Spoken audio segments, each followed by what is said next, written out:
кухонька, ну, ото спальня маленька, там койка стояла.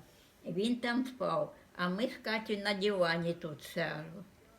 Ну, що Катя спить, а я в окна.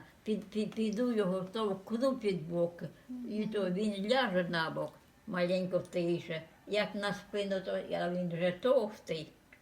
Тоді я кажу, Катя, як хочеш, я не можу тут спати, давай мені у спальні на дивані, сивися. Я не можу. Ну, до того, це невозможно. Як наче давиться. А тетя Катя тоже была интересна. Она любила перестановку делать в хате. Ага. То, значит, ей туда шифонер. Приду же, шифонер здесь стоит, то там.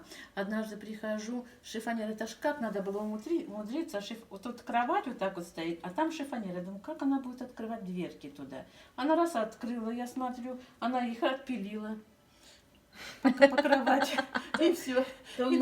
То ми з нею вдвох.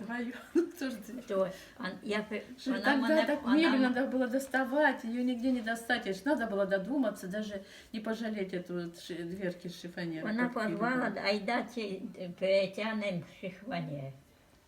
Ну, перетягнули ми, стали встановити. Я кажу, а як же це буде цю дверку відкривати?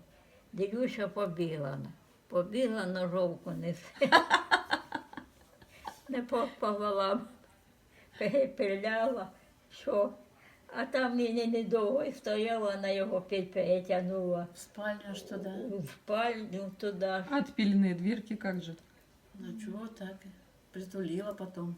В смысле, снизу дырка? Ну, она, наверное, отпилила вот тут же этот самый, как бы есть эти, ну, вот эти, вот как их. Она вот так отпилила. То есть двойные дверки стоят. Ну, на одной этой держит петле. Держится одна половина и вторая.